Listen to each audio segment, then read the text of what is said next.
minggu ka na kinamin ng palayaw mga kabsat. Parang nga. Kaya may hagdan dito kakabsat dahil inaayos pa namin kakabsat dahil kami ay nabagyo. Maraming puno na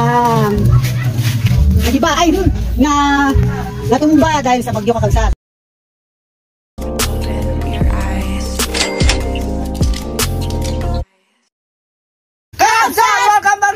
It's me, Babaan! Mama B! And then para sa vlog natin for today ay makikita nyo ang ganap namin sa after ng pananalasa ng bagyong Marie. Okay mga kabsat, at kahit patumba na po ang bahay ni Mama B at ganun din natumba na rin ang aking pananim na palay at natumba na rin ang ngipin ni Nanay Reza. Hindi para mga kabsat yung mga halaman nyo pa mga kabsat, positive lang po tayo mga kabsat. Yes! Tama kakabsat. Kaya ano pa hinaantay natin? Panen! So kakabsat, pupunta tayo sa dagat ay i-check natin kung maraming mga kahoy na inaanod. Tapos kukuha tayo kaya mga ngahoy tayo, sayang din yun kakabsat. Siguradong maraming mga kahoy ang inaanod ng dagat ngayon kakabsat. So ano bang hinintay nyo kakabsat? Tara na!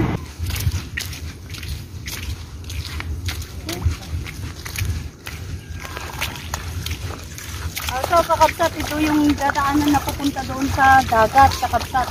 Bali, nakarating na tayo dito kakabsat kung saan tayo naguha ng seaweed noon. So ang dadaanan kakabsat ko, seaweed.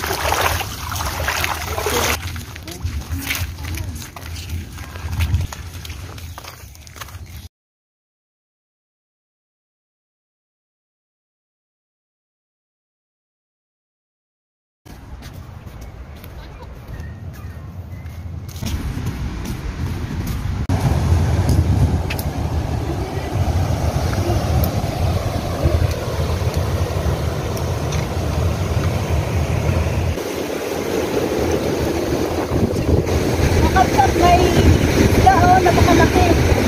Bali na ba't ito? Pero patay na ito kakabsat sa mga kaon na kakabsat.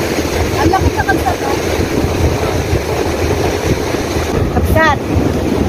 Titignan natin kakabsat kung ano yung kinukuha nila kakabsat kasi nagtatakot sila ng lambat kakabsat para tignan natin kakabsat kung anong kinukuha nila.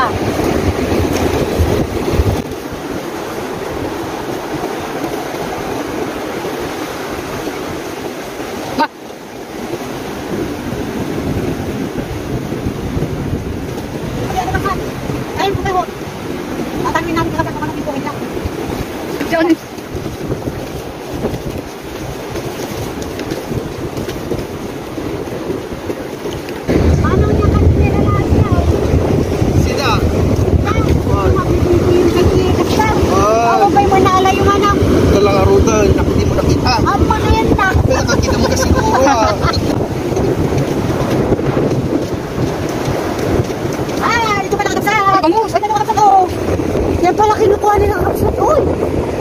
Alam! Buhay pa sa kakabsat.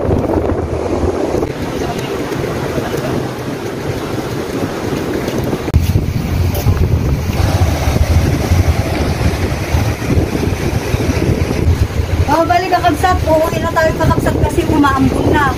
At babalik kami mamaya. Tatawag kami ng sasakyan para isakay itong aming mga kahoy kasi ang maganda ng kakabsat. Dadagdagan pa namin ito. Bye-bye! So kabsat, hindi ako nakasama ngayon sa pamumulot ng kahoy sa dagat kabsat kasi punta tayo sa bukid para tignan yung mga palay kasi nasira mga kabsat. O tignan nyo pati mga puno. Ganon din sa kalsada mga kabsat, maraming natumba mga puno, yung mga kahoy ng kuryente, nako na rin. So mga ilang lugar din walang kuryente dahil sa mga puno na tumba mga kabsat. Oo, tignan nyo itong bahay ng baka mga kabsat. Sinangay na po ng hangin. Tignan nyo yung yero. Napunta na po doon mga kabsat. O, sa lakas po ng hangin.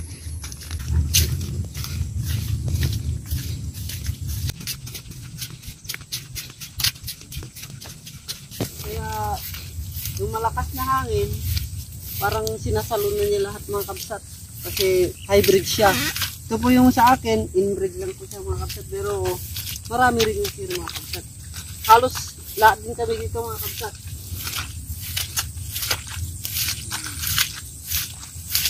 Lalo na sa mga may matataas na area po mga kabsat.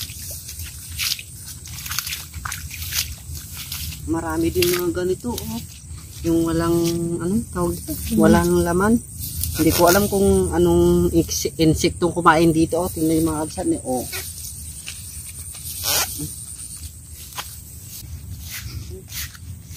Tignan nyo kabsat oh. Yun po katabi ng katabi kong lupa.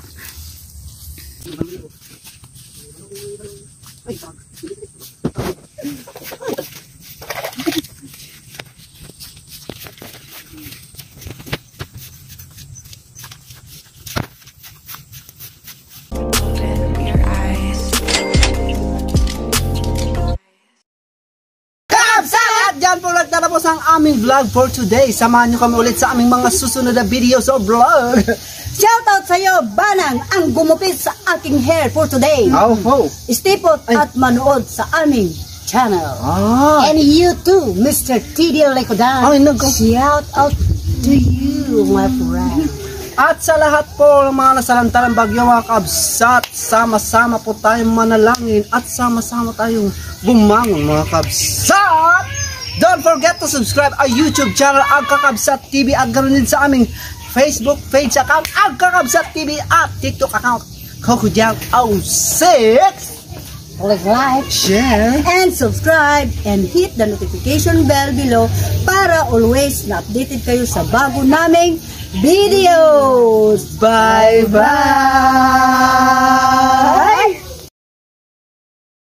And Nanay Riz! And Nanay Riz! Para sa vlog pot. Pati karabaw. Hindi man lang nilagyan ng kaputi mga kabsat. Baka, newborn kaya to? Or, hindi ko alam. Andito ang kanyang ina. Mama Pax. Ha!